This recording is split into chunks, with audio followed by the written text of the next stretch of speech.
Make this holiday season one to remember with Goldbelly, your one-stop shop for America's most iconic foods shipped nationwide.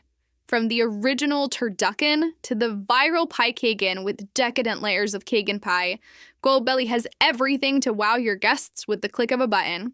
And with Black Friday around the corner, it's the perfect time to pre-order unique gifts that ship right to their door. Use promo code GIFT for 20% off your first order on goldbelly.com. The holidays have never been easier. The body's intelligent. We just have to show up. I equate it to a dance where the body leads and I follow. Once you recognize that you've changed, if there's a shift in pattern or your inability to do activities that you normally did, et cetera, get on it. The sooner you get on your situation, the more likely you won't have to incur more because trauma is accumulative. Go get treatment. Don't hang on to stuff.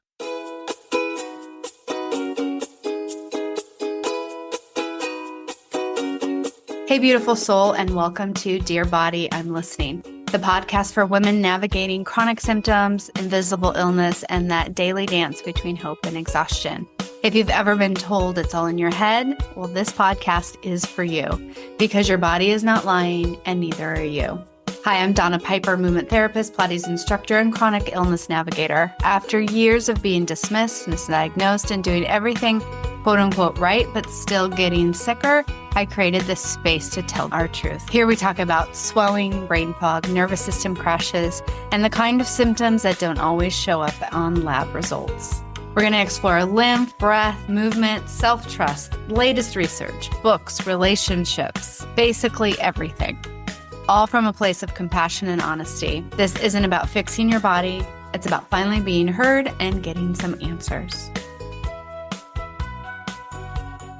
Welcome back, everyone, to Dear Body, I'm Listening. Today's guest is someone who truly gets the body on every level. Peter Stuart is a registered massage therapist who spent over 30 years helping people move beyond chronic pain through gentle, trauma-informed myofascial release. What makes Peter's work so special is his shift from those old deep tissue, no pain, no gain techniques to a lighter, science-backed approach that honors how trauma and tension actually live in the fascia. He's logged more than 30,000 hours in his practice. He's taught healthcare professionals and brings a beautiful mix of anatomy, evidence, and empathy to every session.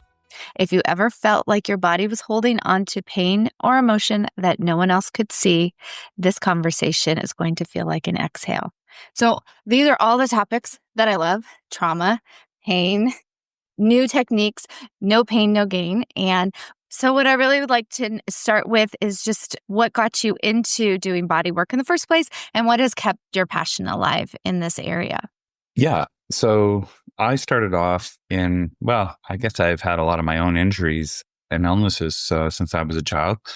It was funny. I do a mentorship program for therapists, and one of my patients we were working on the other day had asked me about what's my background on injury. And the list kept going on and on and on and on. And, by the time I was 18, I had accumulated a lot of significant injuries and concussions and things like that. But I think the catalyst was when my knees got bad enough that I was playing a sport at a national level. And then once my knees started to go and no one could figure it out, I was in pain most of the times. If I participated in sport, I would be in pain. And my brain was just so focused on, that's kind of who I am. So it's a real identity shift. And not very talked about is when you lose who you think you are to pain, the amount of depression that sets in later on. And I didn't even see it.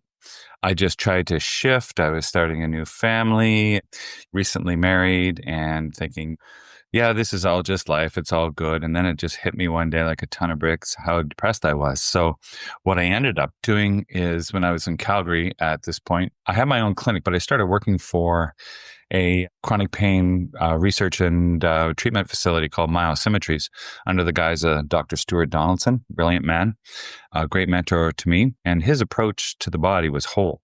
And so the sum of what was happening to me was the accumulation of years of trauma and even the mental and emotional aspect of that, the healthcare that, I didn't grow up knowing I was ADHD. I really only found out a few years ago through a psychologist friend of mine. And that made a lot of sense. My kids, I had this memory sort of box that my dad had put together, and my kids had asked if they could go through my old school records and look at my old marks and things like that. I'm like, oh yeah, that's fine.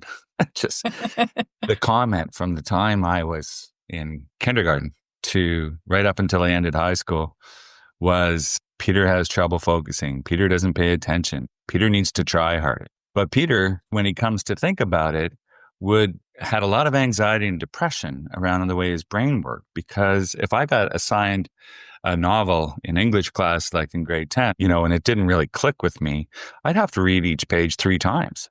It was a daunting task. And then I'd have the shame and guilt thrown at me of, you don't work hard enough. You're not achieving the same marks as other kids. I shelved it all. I just stuck it away. I just tried harder and I tried the best I could. And, my dad, God love him, he was concluding the fact that, hey, you just don't have that same kind of brain that some of the other kids do. Don't take it to heart. And I'm like, well, I'll try harder. And which isn't even a thing. I needed to focus on what I was good at. And it turns out what I became very good at is helping others who are in pain. So when people come and see me, I can really identify with the various aspects, mental, emotional, and physical, of what they're experiencing. So how did I get into this gig? Well, I went to see a friend of mine who was studying massage therapy, and she was going to work on me as a project while she was home for a couple of weeks from school, and just going to work on my knees. And I got talking with her, and I remembered how much I loved the body in high school. I loved reading about it. I was in a traditional high school, math, geography. Yeah. I did biology and physics and chemistry, but the body stuff was really fascinating. So I connected to that. So I became a massage therapist, a 2-year program in Ontario at the Canadian College of Massage and Hydrotherapy. But after that, working at this chronic pain clinic and seeing these people, the way they were being reached wasn't through traditional therapy. The nervous system wasn't really responding for people who had chronic situations. Let's just put it this way, that the nervous system had very little response to traditional means, in that we couldn't manipulate the nervous system and by the techniques we were using to make any permanent change. There's always a shift or a change in the short term, but not in the long term. So it was the gentle style of myofascial release, which was having a tremendous effect. So how are you able to shift the nervous system with that? I was fascinated. Now, I'm not doing it at this point, but I'm in my clinic and my own private clinic. And who starts showing up to me but chronic pain people? And I'm like, okay. And I had this one, Donna, I'll have to, just remembering this now. She was the breaking point for me, the catalyst that made me shift. And she was a woman who had been mid-30s at this point, and she had seen a lot of therapists already post her motor vehicle by about 4 years, and hadn't gotten better, heard about me, came to see me, and I wasn't making too much of a change either. And there's a bit of an ego involved when you get into this, right? Like, you want to see successes. So I just said to myself, you know what? You're going to give her the best massage anyone's ever had. You're just going to go all out. This is going to be the best, right? You're going to include everything. It's just going to be amazing. I'm building myself up, right? And she gets off the table after an hour, and I say, so how do you feel?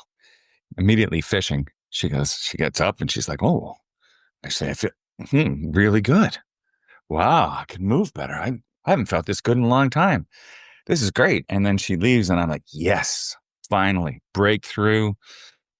Had it in me all the time. Of course, she comes back 2 days later. There's a little black rain cloud over her head. And I'm like, oh, okay. And she's not talking about how great my massage was and what an effect it had on her life or anything like that. So I'm like, okay. So can you tell me a little bit more about how you felt after the treatment was done? And she was like, oh, yeah. Let's see here. I went home and, oh yeah, I felt really good, actually. Actually, I felt really good. And, my brain's going, that's better. Yeah, tell me about that. Feed me. And then she goes, up until about supper time. And then it all went downhill from there. And she went out, and I was just like defeated. I was like, well, I can't keep going on like this. I want to help these people. So that's when I made a change. Also, I was getting the psychological aversion to having oil on my hands on a regular basis too. I had a towel on me all the time. I was constantly wiping my hands going, I can't keep this up either.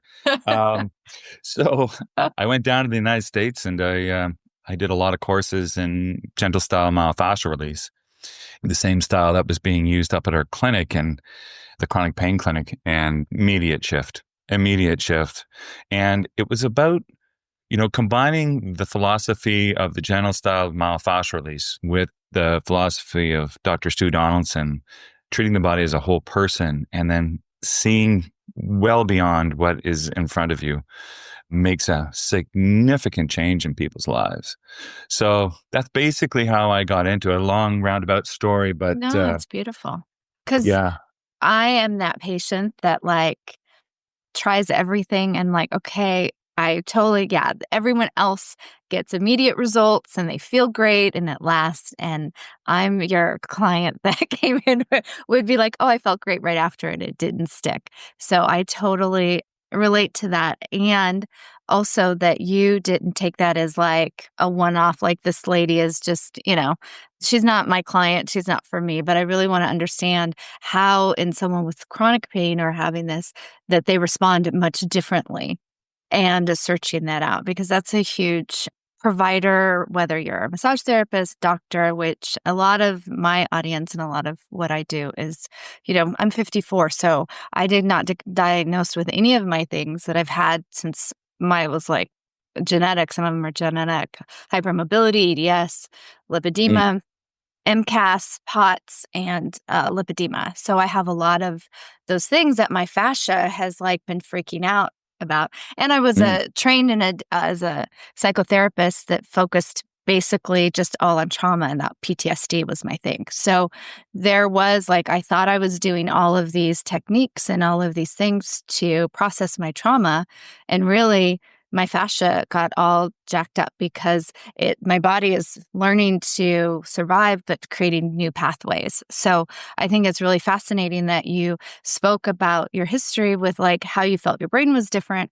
Also, how much your ego, just as you were a sports person, whatever sport you were in was a part of your identity, and how chronic pain slowly does it. It's not oh my God, I have this pain, I'm so depressed. It's very insidious, and it changes. You don't think that it changes your perception, but it does, because I know it's changed mine. And I was in the mental health, I was a runner, a Pilates instructor. I did all these things that were healthy, I thought, and I was still, my body wasn't, there was a disconnect. I didn't know about all these things, but that was going on with me to help.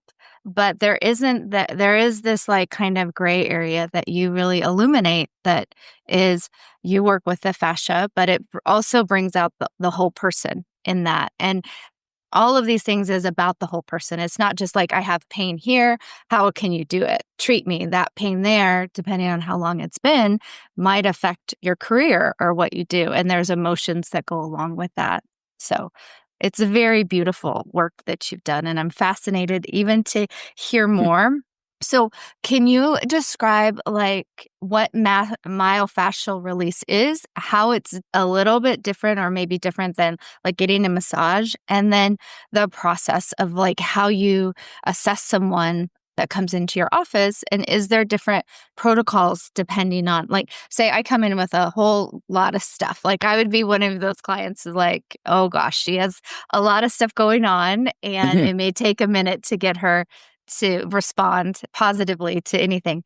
But do you have different protocols based on what your diagnosis is, or do you just really look at the body and find out what the body needs? Well, I'll start with the fact that, myofascial release, it's sort of an umbrella term, really. I mean, myo is Latin for muscle and fascia is Latin for band. And it's basically, people think of it as the band around the muscles, but it interdigitates every structure we have. In fact, it creates structure in the body. It's a liquid system down at its core, and it can have tremendous effect on how people are operating, right? It's basically the immediate environment of every cell of your body. So it has a profound effect. The research going on today is just incredible. And I think we're going to prove, and these are all medical researchers, right? Or most of them are, physiatrists and medical doctors. It just, think we're going to prove that fascia has an influence on just about every element of our well-being. So it's a good question. I mean, how does the gentle style differ from more aggressive styles? There's a lot of aggressive styles, but I've never and that was the thing that we found at Myosymmetries in our chronic pain treatment facility, is that aggressive styles tended to flare the nervous system. And the last thing you want to do is flare the nervous system with somebody who has chronic issues, because it'll take less stimuli for them to flare again. At least that's what our findings were. So we eliminated a lot of different types of therapy because they were too aggressive. The light touch fascial work was the type of work that sort of just gently applied to the body, no oils, thankfully. And right. So, right. Well, yeah, especially if you have MCAS and stuff like me, like sometimes oil or smells or lotions, Oh, right. They don't. And I can't imagine like being a provider. You have to deal with it all the time. So, well, we couldn't have scented. I mean, back then we knew at the chronic pain clinic that scents were bothering people, but it would take probably another 10 years before that was universally accepted. So this is just a gentle hands-on placing of the body, or placing the hands on the body, and just you gently sink in. And then you, when you don't feel like you're going to sink any further, you push away until you feel a barrier of tension, could be immediate. And you allow this piezoelectric effect to take over, which has long been held the theory of how fascial work is effective and making change in the nervous system.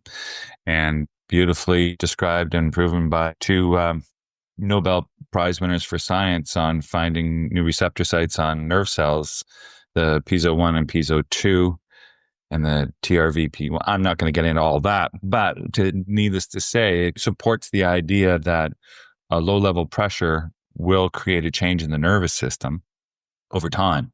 So it's patience. And then when I feel the release, basically that release is known as a creep, because you just feel a movement under your hand and you start to follow it. And when you follow that movement, you're not trying to make that movement go the direction you think it needs to go in. This is all about allowing the body to move in the direction it wants to release. The body's intelligent. We just have to show up. I equate it to a dance where the body leads and I follow. Now, my wife might take some different approach to that. I don't think she thinks I lead very well. So, but in this, you do. But in this, I think dancing with my wife, I've learned to follow. She's much better than I am. And to be honest with you, it takes a lot of the guesswork out as to what is needed to open up an area of the body. So in a nutshell, that's the difference between the myofascial that I do and somewhere where you'd get into more aggressive knuckles or elbows and things like that to try to create change. Now, you may use an aggressive technique for a matter of 20 to 30 seconds in an area if it's really stuck. But I don't even really do that anymore. I just hang out with the body and wait for it to open up and just listen for what it wants me to do. So it is a very different style, but it makes a change in the nervous system. And the great thing about this is we have incremental change with every treatment. There's no leap or bound toward, oh my gosh, they're 100% now, or 80% or 50% of better treatment. If somebody has a strange leap like that, I always tell them it's not going to hold. Right? Your brain can only hold so much information, and that would be a tremendous amount. So what I do tell them is that incremental change over time creates permanency in the brain to make those changes happen, and establishing new neural pathways from repetition of, say, for instance, one of the big courses that I created was this pelvic rebalancing. I'm sure there's other therapists out there who do a version of it. And what I found is, the pelvis is the foundation of the body. So if you're off in your pelvis, everything above and everything below is going to be off. And you could have had this chronic pelvic imbalance for a long time and not known it, but essentially makes one leg shorter than the other. So if you are out running or doing activities, you're increasing your imbalance over time. A lot of people believe that they're helping themselves, and when in fact they may just be creating more dense patterns of fascial tissue tension. And you combine that then with slip and fall or motor vehicle accident, your workplace posture, the mental and emotional stresses that you've been through. So that leads me to say, when people come in to see me, I do an hour and a half intake and I ask a lot of questions because I'm treating the whole person. You may come in for a shoulder injury and you're coming to me because you've already seen a number of good therapists and you've plateaued in your therapy, or you're not getting the resolve that you want from the injury. Hopefully you've had pictures taken and you've had the exams, physical exams done to see whether you have tears or anything like that happening that may need a surgical intervention. But if you're coming to me and you have a long-standing shoulder situation and you've seen other good therapists, then I have to ask the question, why? Why are you not healing? Because if the body's a self-correcting mechanism, what are we missing? So I ask a lot of questions, and a lot of it is based on trauma. I'll ask if people understand any of their past trauma, being from in utero to birth trauma to their childhood traumas. It's accumulative. And that's what we found, all creating tensions and patterns in the body. Then you have your mental and emotional trauma. The time, maybe your parents got divorced, or maybe your dog died, or your horse died, or whatever it is that you're into. Something's affected you because you can't get out of this life without it. Or maybe there's more involvement. Maybe there's childhood abuse, or you're dealing with an alcoholic in the family, or a narcissistic parent, or things like this, in which case, even the narcissism, it's interesting. I have a patient who had both her parents were narcissists. And I asked her to describe how she grew up. And she just put her hands over her head like this and just said, I was bombarded with negativity. So she turned to sport to try to be the catalyst to get out. But then she was playing soccer at a pretty high level, and ACL, MCL injury, and never could play at the same level again. Didn't realize how depressed that made her because she lost her identity that helped her get out of underneath the shadow of her parents' narcissism, which she hadn't really faced. So she became a very hypersensitive person to touch, as well as starting to accumulate more and more issues in her body. So yeah, it's those kinds of things that I want to find out from people. Like, I don't have to know all the details, but I do need to know what you've been through, because most people have been through stuff, right? It's not uncommon. And I've been trained as trauma informed, so I can understand this stuff. There's no reaction to it. It's a matter of, okay, so we list up all the things that have happened to you. It's quite amazing, right? And then there will be some people who say, well, I've had nothing wrong with me. I rolled my ankle once. That's all I can remember. And I'm like, hang on to that. We'll come back to that. You'll probably remember some stuff as we go along, or the body remembers, because sometimes when I put my hands on a body, people will react emotionally.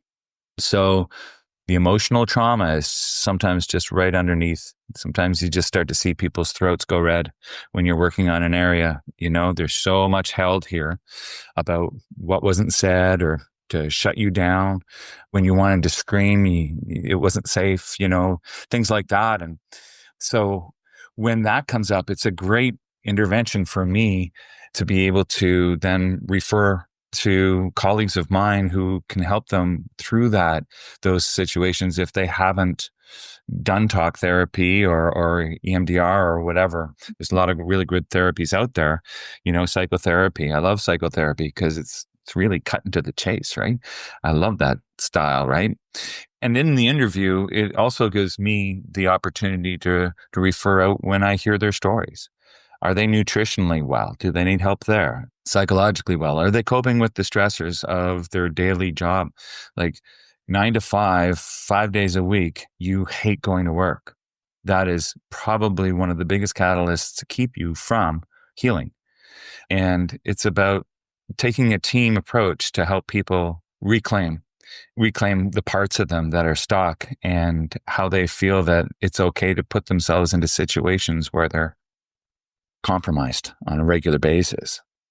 I Yeah. love your this whole approach because you really are the thread between, like, literally with the fascia that goes throughout the body, but in between the psychological, the nutrition, all the aspects of life, and that when they come to you, it sounds like it's not just to kind of have this pain go away, but really to listen, which I know in my world there's a lot of medical trauma with doctors just not listening, just kind Yeah. of writing it off as, oh, maybe eat less, move more. Oh, it's probably that phase of your life. Like, don't worry about the pain. Like, so Oh, there's so much of that in the US, and as far as the women that have been underdiagnosed or undiagnosed forever. But it sounds like when they come to you, it's not just do my shoulder, but you really take the time to listen, which is key to kind of sometimes people just want to tell their story. Maybe not the person with the ankle, but eventually those people with the ankle probably really want to tell it. They just have like pushed it down, right? yeah. Oh, oh, So it's very like, much so. Very much so. it's too much to even go there. They're like, no. But that's nice that you also have the trauma informed background or part of it, that when they do have an emotion or something comes up, that it sounds like you're able just to be a nice neutral place to have that stuff land as you move through the fascia to kind of start the healing. Because it sounds like, and I do want you to talk a little bit more about the science with the cells and the fascia, because I am fascinated with it, that it does hold trauma memory. It connects things. It helps, like you were talking about neural pathways. I think the body is amazing. Like the fact that everything I now understand that my body's go through, that I'm still breathing and alive, and how it's created all these different pathologies to keep me alive based on everything I've inundated to it and how it's not really functioning optimal. Like when you find that, when you unravel that with you actually hands-on, the Mm. fascia really does speak to kind of to have a safe, because, I'm assuming, and you could talk to this as well, but when I've done trauma Mhm. work, and kind of my view is like, until your body feels safe enough to even process any of the things that it's like got cumulative trauma or anything, your body needs to be safe and relaxed. So it really is the opposite of the push harder, do more, force it down. You really have to kind of go the opposite, get quiet, find people that you feel safe with, even breathing within yourself, and then you can start to unwind it. So with the fascia and the cells that you talked about, what is it connecting to? Is it connecting to the fight flight response? Is it neurotransmitters like cortisol? Or if you can be a little sciencey as much as you want to, and if you can make the sciencey part understandable, that would be great too. But if you can't, that's fine. But I'm just really curious about, what is it about the fascia that holds on to it and it protects us? Like, what's that mechanism that I see it as a protective thing, but I could be totally wrong. Well, you're probably familiar with the work of Peter Levine and his colleagues. I mean, back 30 years ago when I was first starting to understand and read Peter Levine's work, he had equated that our hindbrain or nervous system would tend to imprint not just physical, but emotional and mental traumas. And then that's where we first heard the term PTSD, back in the late 60s, early 70s, when he was working on Vietnam vets coming home. Since then, that phenomenon has expanded, and he's got so many amazing colleagues who do a lot of great workshops on this sort of thing. And I don't take necessarily a somatic approach.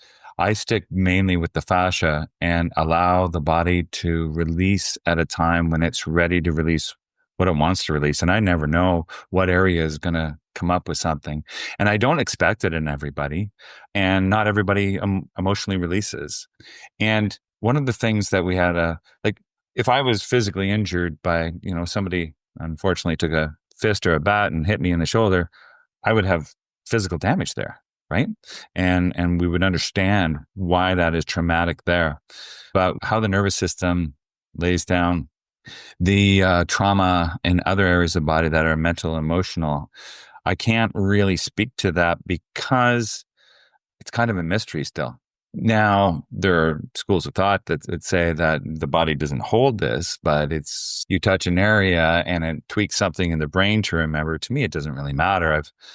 After 30,000 hours of clinical experience of doing this, you can think what you want, but I can tell you exactly that I could even give you a story. I had a school bus driver one time come to the chronic pain clinic, and she was in her mid-50s, icy conditions. She only had a few kids on the bus, maybe about 6 or 8 or something like that, and she slid off into a ditch. Not too many injuries. One child unfortunately broke her arm, but for the most part, they got out of it unscathed, except for the driver. So she had constant chronic low back pain. And I had been doing, we put her through the assessment tests that we normally do. And she was very positively responding to the myofascial release in her body and changing shape, but she wasn't changing pain. Then it was interesting because at a certain point, I was like, I don't know if there's anything more I can do for you, because your body looks incredible. It is aligned, and your tissue is in good shape. And why do you still have chronic pain? And I remember one of my teachers came to me in my head and just said, if you ignore people's scars, then you're doing them a great disservice. Mm. And immediately I went back to her chart and I was looking at it. And then I'm like, oh yeah, your appendix scar. Let's take a look at that today. Now, unfortunately, she's in tears because she's just at the end of her rope. She's suicidal at this point, or starting to talk about it. And I laid her down on the table and I was examining her scar. And of course, it's quite small and it's old. She got that when she was like 10. So, she's 55, it's a 45-year-old scar. And when I started to do work on it, I asked her permission if that was fine to proceed. We started doing work and she's like, yeah, no, that's fine. And I was doing this release on it. And all of a sudden the tears came and they came and they came. And then I was helping her work through that, breathe through it and allowing her space to, and she knew it was safe. She already trusted me. And then I said, if anything comes up, just let me know. And then she just said, this is all about my husband. And she was divorced. But she was a narcoleptic, and her husband used to assault her at night, sexually assault her while she slept. And she didn't find out about it for years. When she figured it out, she divorced him, and she had the authorities arrest him, and he actually went to jail. And this all came out in this tiny little scar. And we had a 1-hour session allowing for her process to grieve and allow this to come up. And I talked to her about, I said, have you done any talk therapy around this? She said, oh yeah, I have. And I don't feel like this is I don't feel right now, once as we've finished, that I have anything more to say. I'm just really glad this came up. So that was a Friday and I said, okay, so I'm going to see you again on Monday. And, of course, just call if there's any issues coming up over the weekend, if you need support. So she didn't call. And she walked down the hallway Monday, just strutting with her cowboy boots on, which she hadn't worn in years. And I said, well, look at you. You look completely different. She goes, I am. And she said, I got my boots on today, had my boots on Saturday night, felt so good. I went out country dancing. Haven't done that with my girlfriends in a long time. And then she said, I even got dipped twice. And then she's bending backwards the whole time going, look, no pain. And I did an examination on her and I couldn't recreate any pain for her. And it was basically then I heard from her once after that, probably about 6 months later, just a thank you letter to the clinic. And that was her story. So if you tell me that things don't lay latent in the body, I have too many stories like this. Right? What a beautiful, succinct testament to it, because it is with everything, you could talk a lot or you could do a lot of physical work, but at some point it's all in the same system. Sometimes it needs to relate, and how it came out. She did a lot of talking, she did a lot of work, and then she just needed that extra connection to happen to then put it all together and then really let it go and release it, in a, not just a just let it go sort of flippant thing, but really she was able to integrate and release. What amazing work. And you say you see that all the time? Well, it's not, or a lot of the time. Necessarily all the time, but maybe not that significantly dramatic as but I'm sure there have been those along the way, but for the most part, people can connect to their pain. Most people will emote without making a connection to an event. It's just stuff that we've held on to. It's just baggage. And just feeling like they have a safe place to allow that to happen. Most people are like, oh my God, I don't know why I'm crying. And that's okay. And it's just your emotions are coming up for whatever reason. You don't have to put a label on it. Just allow them to come up. And that's fine. I do a lot of structural work, which can lead to the emotional work. I had one teacher who put a lot of emphasis on the unwind. And unwinding a body can bring up a lot of trauma, but it's not necessarily, I don't know, it may not be a safe space, because I don't know that a lot of therapists are really truly trauma informed enough to do that work with people. Yeah. So there's a caveat to that, right? And I just say when the body is ready, and like the mind's never ready for this. Right? And like, well, I'm embarrassed. I don't want to do this right now. Yeah. And if you trust me, let's just hang out with this and see where this goes. And they always feel so much lighter after we're done a session, right? Like they've let go of things. And so, yeah, it's like the right time to have kids. There is no right time to have kids. And right. It probably comes up whenever it comes up. Yeah, that's exactly. Right. Life has a way. And as much as your brain is trying to say, your thoughts are trying to control things all the time, your emotions and your feelings need to be expressed as well, right? For health. So if they come out without the brain understanding why, it's okay. It's just, maybe something better. I will hold your hand through it, because I've been through it myself, right? And yeah, it's a much better pathway to walk. You mentioned a lot of therapists aren't trauma informed, and I feel the same way. But I'm not a forcer anywhere in my therapy either. Like when you go to a session or a day and force it away, or breathing, I kind of stay away from that stuff, because, I feel like the body protected you for a reason, and it needs to have a more gentle approach in order to actually release it. Sometimes you can just create, in my view, more boundaries around the thing by putting it back in, because you don't really feel, you didn't process it in the first place. There's probably a good reason why. So why, if now I'm going to force my body to do it, it's probably not what it is needed. So I really like that you look at and say that out loud, that just because you're going to maybe go do myofascial release somewhere, and you might be looking for a therapist who's ever listening like you, that would take the whole body and really be informed about it. There's different levels of education and views about how informed you are. And this is all to say, when you teach other professionals this, do you include the trauma-informed part in your courses, or where does that kind of lead in the training of a professional that is doing the work that you are beautifully doing and bringing out to everyone? Because everyone, no matter if you don't think so, no one goes through childhood unscathed. Everyone has stuff. Life brings stuff with us, right? So it's not bad. It's not like your life was bad or anything, or good if you have it. It's like we process stuff, and sometimes we don't. And that's the stuff I think that you kind of really can get into in a physical way. So it's interesting you say that, from a childhood, like say I'm doing a neck unwinding with somebody where they're sitting up on my table, and I'm doing this gentle process of unwinding the neck. There'll be glitches in the movement, right? So people will be moving along. All of a sudden it just gets stuck, and it wants to get out of that. Like a little glitch where the nervous system is just skipping over an area. And, traditionally that's been called the still point, after Andrew Still, the creator of osteopathy, and his beautiful work.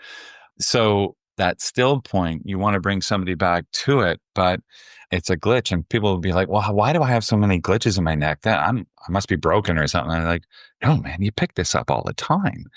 If your head was turned in a certain direction, you heard something you didn't like, your nervous system would record that as, oh, I don't like that particular degree of movement because it reminds me of this. Let's skip over that. You could have been crawling in the kitchen with your head moving back and forth, and your mom dropped a pan on the floor and it went bang, and you went in this position. I mean, it's just, we come by this stuckness, this tension that develops over time pretty naturally in the nervous system. Some of us are a little bit more, like, I would say that I was a very sensitive kid, and I think most people who get into my profession are very empathetic people and are on the sensitive scale pretty high, and probably your profession as well, right? We tune into things differently. And I think that makes for a really good therapist, to be able to understand that some people will have these traumas that they incur and just brush it off like it's nothing. But we could hear that little story if they want to tell it and go, well, I think that has more significance than you think it does. Right. So, and just adding everything up, it's basically, like The Body Keeps the Score, that wonderful book. It's an accumulative process of trauma over time, mental, emotional, and physical. And there are ways to access your well-being depends on all of those aspects. So we have to look at them all. And I am not skilled in all of those things. And I will refer out if I need to. That's absolute. I am not the be all and end all of anybody's healthcare. I tell people that, right? Like I am a link in the chain. And if you come and see me for an assessment and I flag you that you need to see somebody else first before you see me, or maybe I'm not even involved, I will go to great lengths to make sure that you can get that appointment and that done, because it's not me.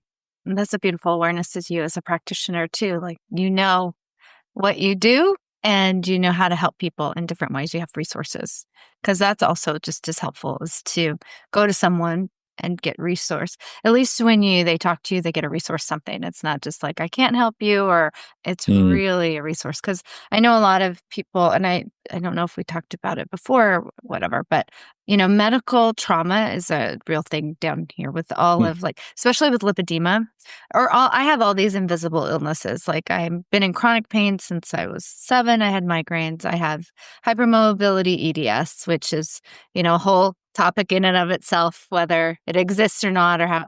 So MCAS, which is now a little bit more understood, but a lot of dysautonomia comes from that as well, but also the POTS and the MCAS, and the hypermobility, and I have chronic fatigue syndrome, and I have lipedema. So I have all these things that for years affected my gut and my health and my pain level.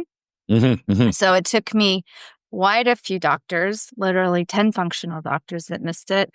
And then I finally found someone that diagnosed one thing that led to some other things. But I'm not the only woman that goes in and they're like, oh my gosh, I'm in so much pain. I have all this bloating. I have all these things. And most of the time it's assessed as, it's probably hormonal. It's probably stress. Don't worry about it. Women usually get more like, they're just like being over dramatic about the pain, which is interesting, is like most of the women in my situation, we actually underdo our pain. We're in so much pain and we underscore it.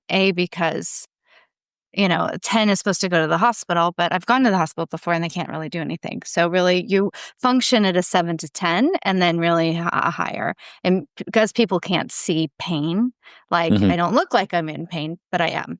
It's not something like, if I broke my arm, you'd be like, oh, she broke her arm. Or if I had a deformity, oh, she has this deformity. But in this invisible illness of world, do you see a lot of women that either have these chronic conditions that have been undiagnosed or have any sort of medical trauma? Oh my gosh. Okay. On a regular basis. Yeah. Well, 3/4 of the people I've treated over the years, I would say, are women. Yeah. More women than men seem to seek treatment.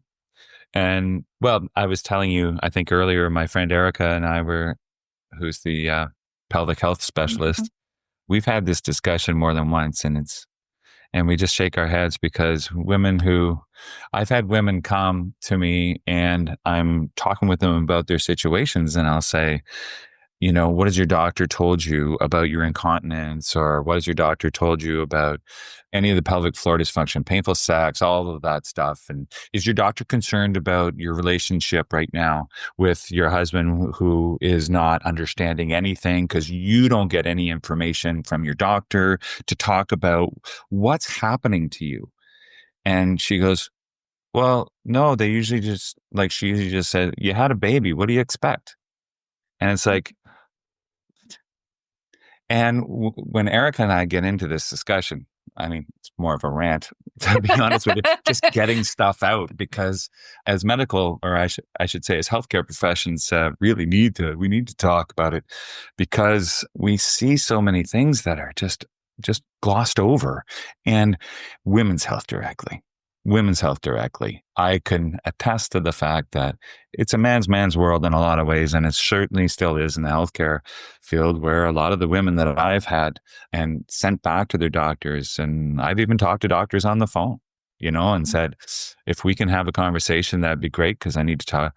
And then when I can have a conversation, they'll say, oh, well, I wasn't sure. And, given her background and, blah, blah, whatever you want to say, as long as you are ready to get behind this and let's get some tests done, let's get some referrals, and let's move the ball for this one, because it's a pandemic of its own. It really is. And I love that you're able to get in there and on the phone, because there is something with, if you bring in some sort of evidence or something else, like just what you're saying, like her background, or I just thought, or, they really kind of brush a lot of the symptoms off, because the symptoms can be kind of weird. How do you really talk about your level of brain fog? And how do you really talk about your level of pain when, you're in the pain world, but I have a very high pain tolerance compared to someone else.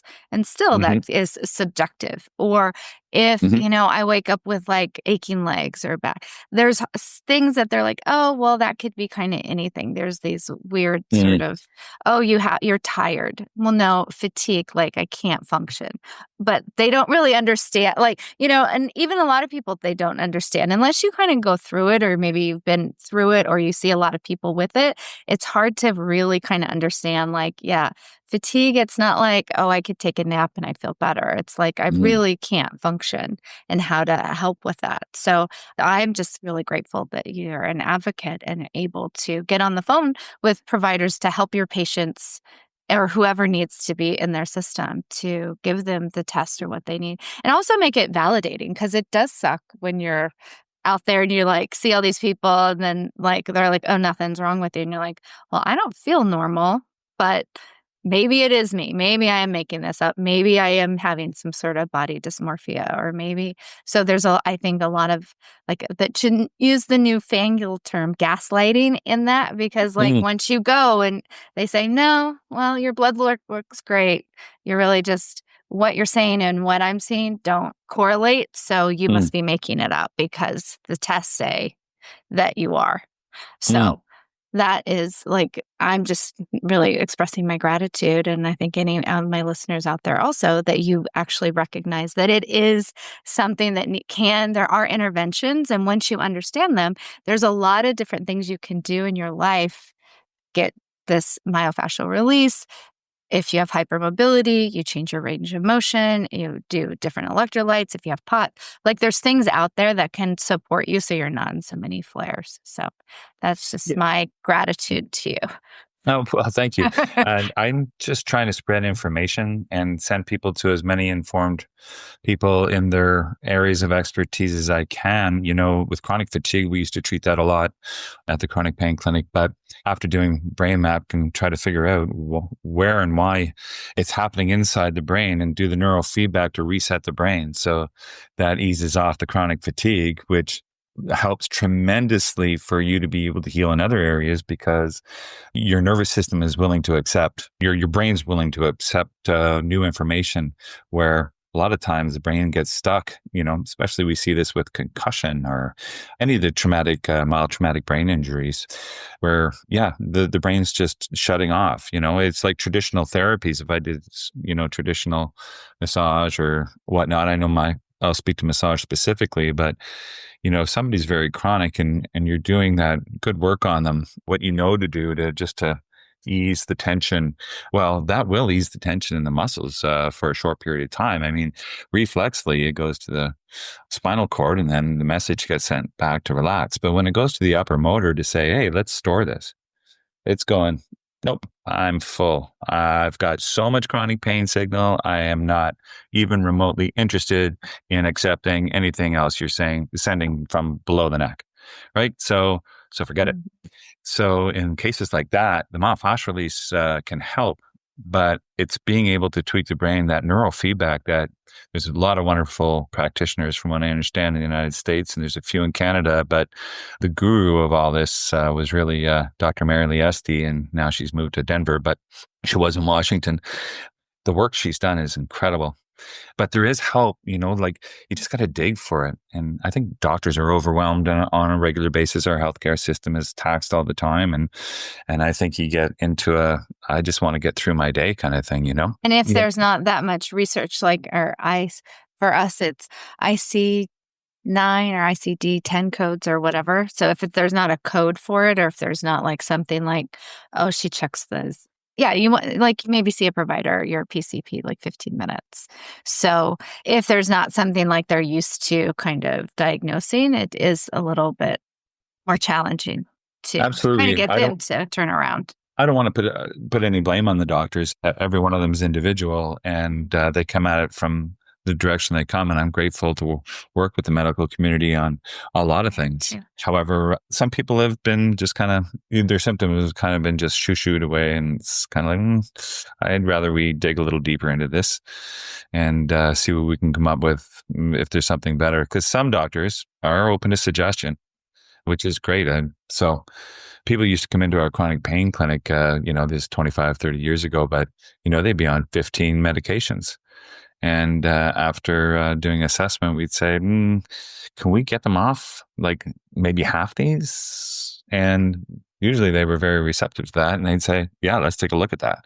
Now I have to try to get people to go on medication because they're so anti-medication. I'm like, painkillers are for the short term, and stop taxing your nervous system trying to handle your pain. And if you're not sleeping and melatonin doesn't work or CBD doesn't work, you're going to have to take something to shut your body down so it can do the repair work it needs to do. But again, I find that my approach is about educating the patient. From my perspective of where they're at, and trying to give them, I think that they do well with me because they have an understanding as to what's happened to them and where we're moving.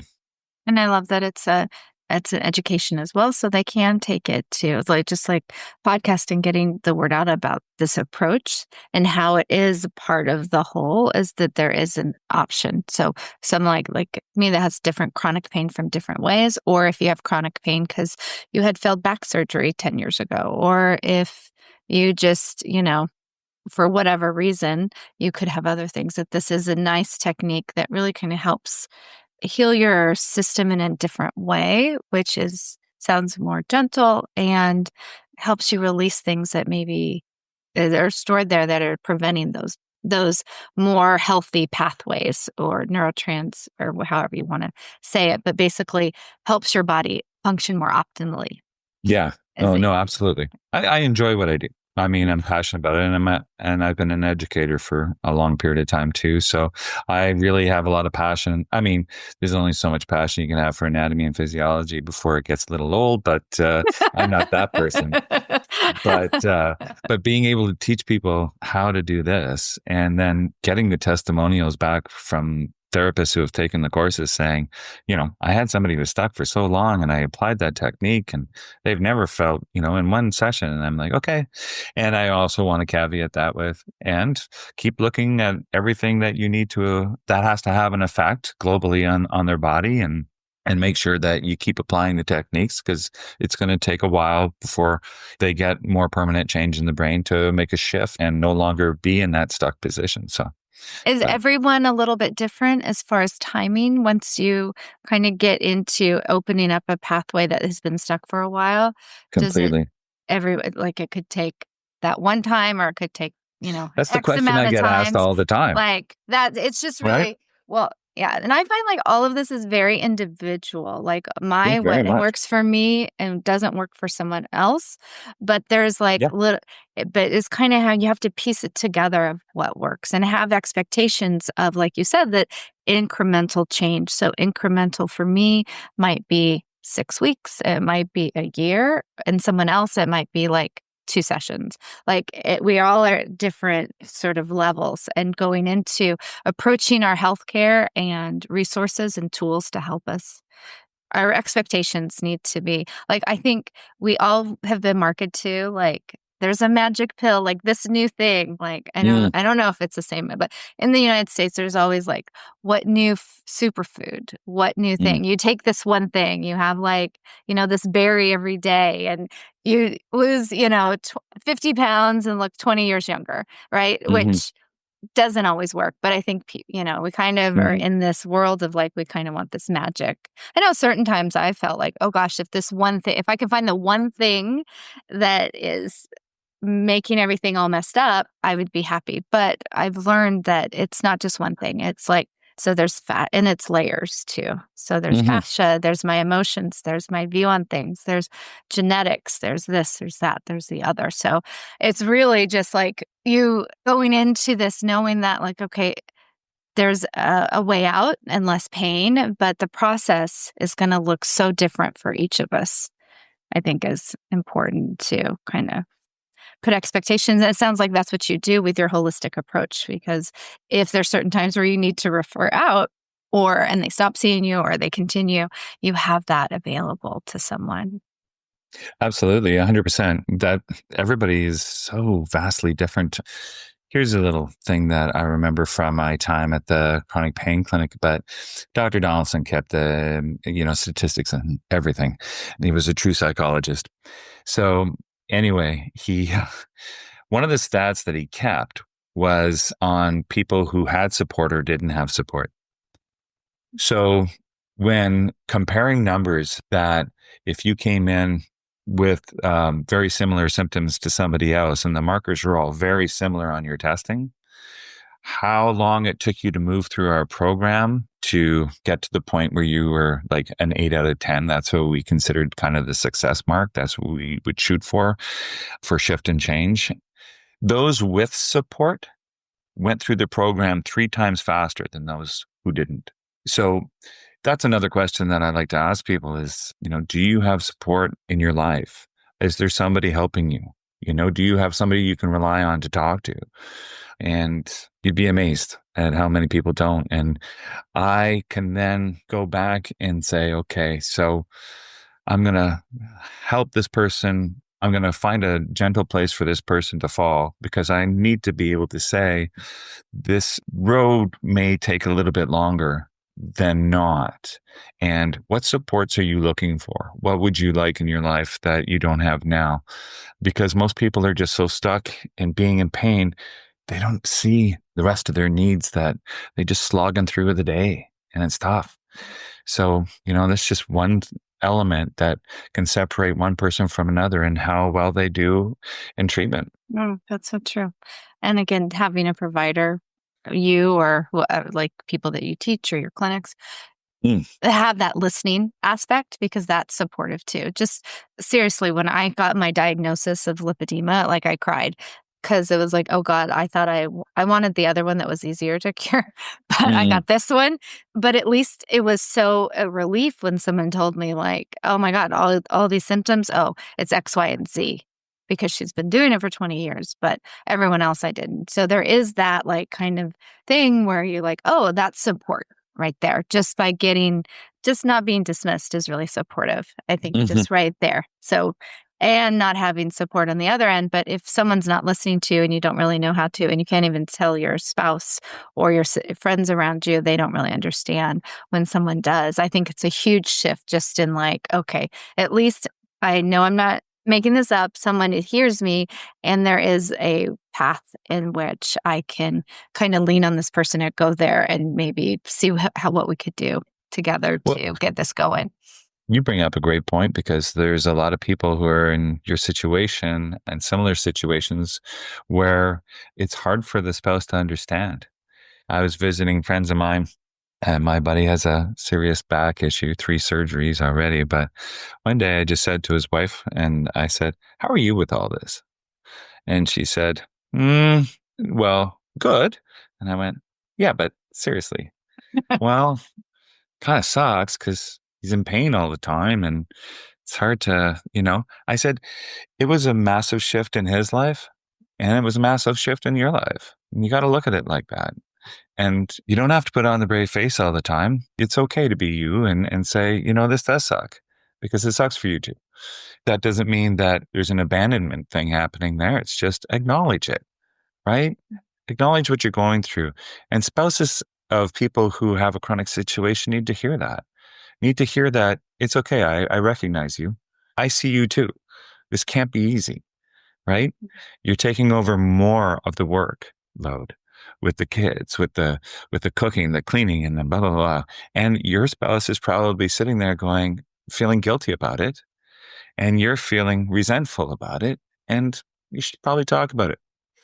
Yeah. You I know what mean, I mean? really, the spouses and chronic, they should get the same sort of release, especially with fascia during stress, because it is. My husband, is great, but I know it impacts us, and it's not that fun to have like a sick wife. So, and there is a grief on both of us because it's not like how that change happened. So, and also honoring, you talked at the beginning about depression that you had that you didn't know. There is a grief, and to honor grief and to a change, whether it's positive or negative, a change, really kind of honoring that change and talking about it more and having places where you can be like, yeah, I'm not going to leave you and the world's not over, but there is a shift. So let's grieve what was so we can kind of really embrace this new path, because it's not just going to be like, oh, this is fine. Like, you can't do anything anymore.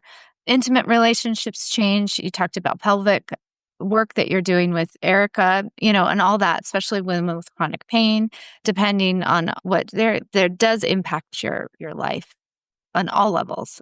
All So, levels. so it really does need to be addressed. So a couple more things, and then, but I really love this conversation. Is there anyone that's listening out there, or what would you say if they don't have resources or can't get to myofascial release specialists in their area? I'm going to put all your links below, and I'm sure you're very open. So I want them to reach out to you and look through your website and all this. Sure. And find your courses. But is there anything you can do self myofascial release? Is that a thing? Or what would you recommend to someone if they have like a pain in their back? Or is it better to go see a professional?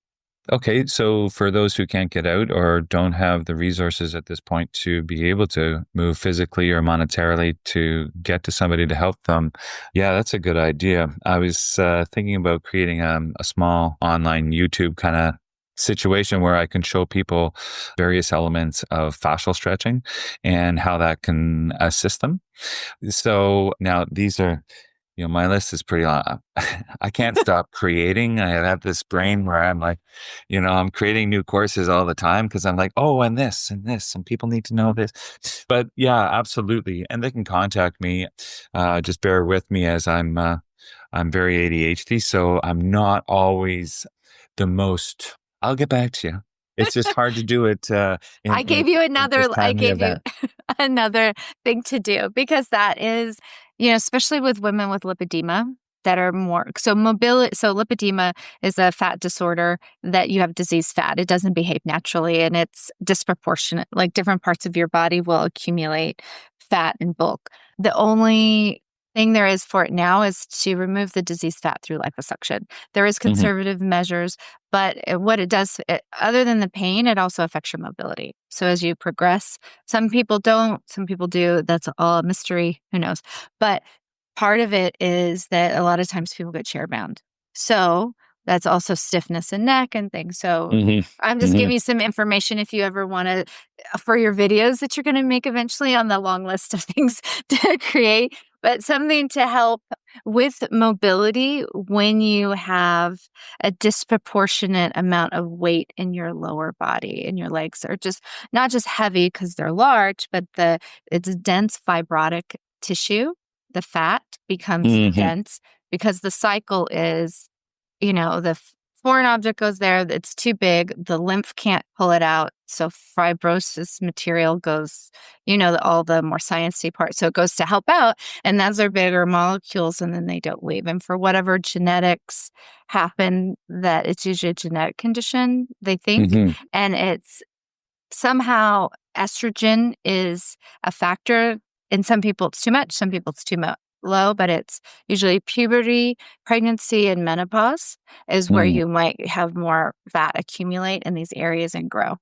But mobility is a big thing. A lot of people that if you don't get treated, you can't really walk because how the fibrotic material impacts your joints and the range, but also all these other symptoms that are. But if you're sitting a lot, pelvic cooling, all of that stuff. So I think I want to segue in, and that was one of the last questions, is like, is this pelvic workshop that you're going to create or creating, is that for public, or is it just patient facing, or is it really just professional facing?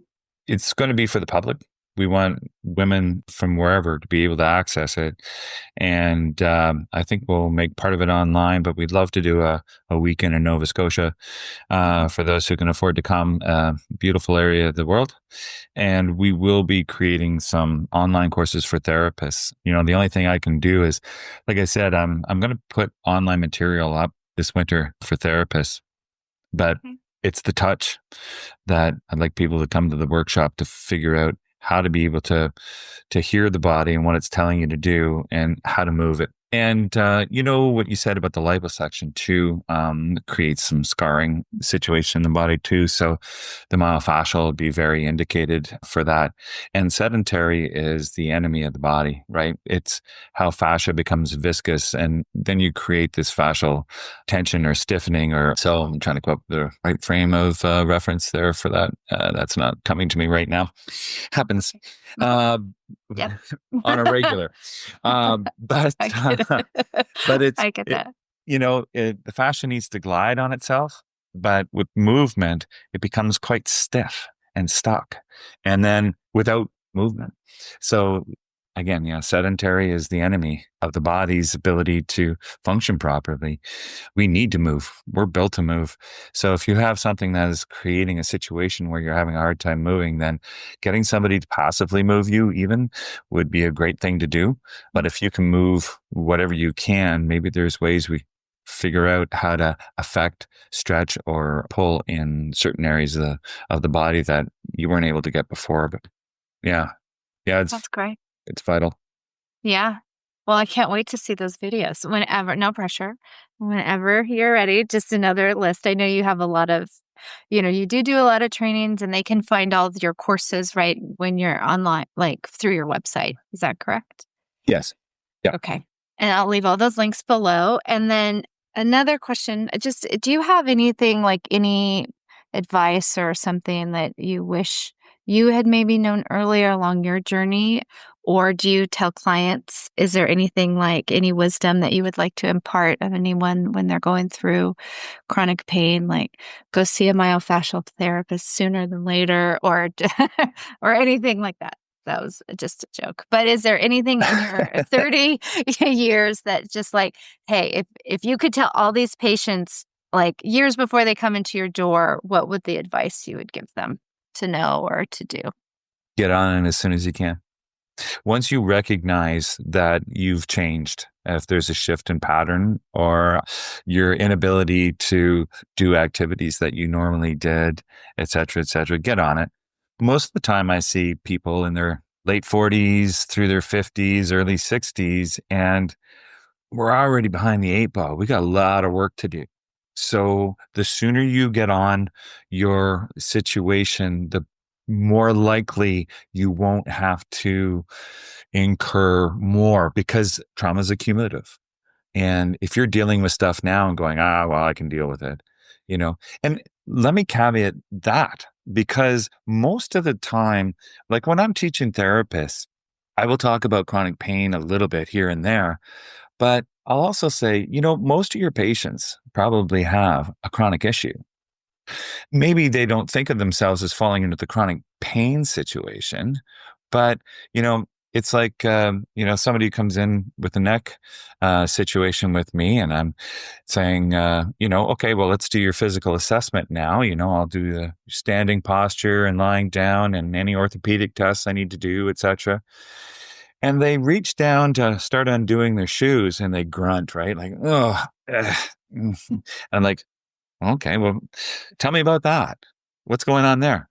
And do you have a low back issue? Because you didn't mention that. And they're like, well, yeah, he's just, and up in Canada, this is more typical of this scenario. But, yeah, I was playing hockey with the boys, and I got slammed into slid hard into the boards, lost my footing, and it's just never quite been the same. But, did you get something done about that? No. And how old is that injury? oh, well, I don't know, 10, 12 years now. I'm like, okay. So you're setting up yourself for patterns of tension, furthering the patterns that you already have because you sit at a desk all day, or et cetera, et cetera. And you're slowly becoming shrink wrapped. And maybe there's a reason your neck is now in pain, because there are a lot of people who come to me with insidious neck pain. They're just like, well, I woke up and it was sore. And then it's been 3 years now and it's super sore. And I've seen physio, I've seen doctors, I've seen chiro and massage. And then when I look at the body and I see that their pelvis is like way out of whack, and I'm like, did you have a back injury or something? Oh, not that I remember. Or it doesn't really matter. If you're imbalanced like this, everything above is going to be affected. And eventually you'll start to feel pain much further distal from the area of where the real problem is. So That it's is interesting. Yeah, that you just like something you don't think that you would go get a treatment for may be the catalyst to have these pathways where you might then radiate pain in your neck later, 100%, right? So, too, 100%. I love that. So, like, don't kind of brush it off. Like, go and get these things looked at Yeah. from a professional. And I do like that you said that I do believe we're all humans. There has to be a relationship, that we're all in relationship. We have to be in relationship with other, and having someone that touch to kind of help move you through, whether you talk about trauma, whether anything comes up, but definitely being in relationship with other actually is a healing aspect. I know when I went through my therapy program, they're like, what's the most effective psychotherapy there is? Freud, CBT, whatever. And always the answer is that doesn't really matter. It's the relationship between the therapist and the patient, and the transference and countertransference. That is the magic, is that it's not really the technique always. So with your technique, it's to actually have someone that knows how to do that. And then it's the relationship where that, the magic of the healing happens through that. It's them coming and the person. So there is I do like to say and offer like self things, because some people can't get out or they don't have it. And, but maybe with this both happen so well, especially since you're dealing with trauma in the body, and trauma could be like, you hurt yourself and you like your hockey example. So does he really think that that's trauma? No, but the body does like, hey, I got rammed up into this thing. Now I need to protect myself and I need to move differently because I don't want to have that feeling again. So having this person connection, I think, is very important, especially after the pandemic and being separated. And that's just my personal view. But after everything you've told me, it's like to have someone like be with you, and then also how you can communicate in that personal way is like highly effective. And there's tons of research and science behind it, because we are a research science culture.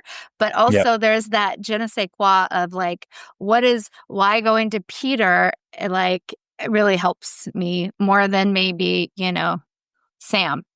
It's a different also kind of gestalt of what you offer, which is beautiful. Well, to me, it's when you can work with somebody, when you as a therapist, when someone comes in to see you and you can identify with them, that's huge. That gains their trust. More often than not, people will say, how come no one's ever asked me these questions? And that is simply because they just didn't know to ask the questions. And I do. And I'll ask questions that will tweak so many different elements to their situation. And that's what I need to do. I just need to unravel as much of it as I can in order to sort it out for you. And so then we can move forward. And then people start to have hope because they're educated and they know what's happening to them and they're not being brushed off. And just even the simplicity of being, that inviting as a therapist. But if I could say anything, it's funny you brought up the pandemic, but in-class numbers tend to be a little lower since the pandemic. This new generation coming up of therapists tend to like to have everything on the screen. And I'm hoping I could shift that idea, because I can't teach you this from a screen, to be effective. So. Well, I love it. So how do you like people to contact you more? Do you like email? Are you on any platforms that you like people to reach out to you? Or how Mm. do you like to have Uh, just inquiries? yeah, no, people can reach me through my website or on Facebook or on LinkedIn. I'm newer to LinkedIn. I must be honest, when I first got into LinkedIn years ago, I did not like the energy of LinkedIn. I just thought it was incredibly dry and boring. And I was like, what am I doing here? People would, say, oh, so-and-so is, 3 years at the same job. And I'm like, ugh, I don't care. I don't, not because I don't. It's just, my time That's is not so it. precious to me. It's Yeah. just, I don't want to have to sift through all of this stuff to get to somebody has a message for you, that is relevant. So please, you can go to LinkedIn and give me relevant messages. I'd love that. So, yeah. So that's how people can reach me if they want to reach out, and I'd love to be able to talk to therapists and have that conversation. Be able to have more people doing this work because I think it's really great from an approach of that trauma informed. Yeah. And I think and I think dysautonomia in general, I want to say that 70 million people have it. So Mm, dysautonomia, and this seems like it's very linked. So a lot of people are having things. I mean, even if you don't have stuff, like to go and to see you would be amazing because our bodies have something, right? right. you know it doesn't have to be and hopefully, and I mean, that's the whole reason why I have these conversations and I want to talk about it, because if I would have known, and I was in the fitness industry and therapy, whatever, and I've missed all of my things. If I would have Mm, had some different knowledge about like really what the condition was when I was in my 20s, I probably wouldn't be in the state that I am with all the chronic pain and right. earlier interventions. And like, they don't have to be scary. It doesn't have to be hard. And I really am also pushing through isn't always the best, especially if you're susceptible to dysautonomia or chronic illnesses. That's usually the antithesis. And that's been a hard one for me to do, is to rest and to not push and to not like, how can I attack this problem head on? No, I Mm, have to go get something very nice and gentle. And it has to feel like not much, because my body is so already in such a heightened state of wanting to defend itself. I need to kind of learn how to be in my rest and digest, which I'm not hmm on a right. cellular level, right? Yeah. So, and younger practitioners, I do think the in-person connection is so important. So I am all about getting back into person and doing things and really feeling like what this body feels like. It's different than theoretically, because like my idea of what it feels like maybe isn't really what it feels like. So having that sort of in real time interaction, I think, is so important. Well, I always tell real therapists. I always tell younger therapists, right? People who are newer in the field, just if you want to get good at therapy, get therapy, right? Know Mm-hmm. what touches you like, what you don't like, and you will have a sixth sense as to how you're touching somebody else. So it's really important to get the work done. Beautiful. Well, thank you so much for all of your time and sharing all your knowledge and having this conversation with me. So I'm going to put Peter's links down below. And if you have a therapist that you think would be tell your therapist, like your MLD therapist, your OTs, anyone out there listening to have any sort of therapist, massage therapist, about this technique, about Peter. They could go to his website and take one of his courses. And I'll be looking for and probably resharing your pelvic course, because I think that is such an amazing thing for patients, for women to know. I think a lot of probably my issues started to be corrected when I worked with my pelvis, and I can't wait to take your course. And Nova Scotia, if you have it in person up there, I heard it's beautiful. I'd love to go. So, and just in the final thing, is there anything that I missed? Anything you just want people to know, or any final words? You don't have to, but if I want to leave that open, if there's anything. Yeah, just go get treated before it becomes a situation. see your physio, your chiro, your massage, your osteo, whoever it is. Go get treatment. Don't hang on to stuff. Oh, that's beautiful. Well, Or your psychotherapist, psychologist, counselor. Don't hang on to stuff. Yeah. And I think you need both. 100%. Oh, absolutely. Absolutely. We're limited on both ends. So it's a beautiful Venn diagram of body and, because there's that beautiful sweet spot. So Peter, again, thank you so much. And thank you everyone for listening. And I will see you next week. All right. Thanks very much. If this episode made you feel even more seen, brought you clarity, or reminded you that you're not alone, please take a moment to rate, review, and send it to someone who needs that same reminder. You can find more tools, blog posts, and support over at donnapiper.com. And hey, don't forget to subscribe so you never miss an episode. Got a question for me? Every month I do a listener coaching episode, and I'd love to hear from you. Send your questions, stories, or flare-up confessions to donna@donnapiper.com. And you just might hear your answer on the show. Until next time, dear body, I'm listening, and I am so glad that you are here.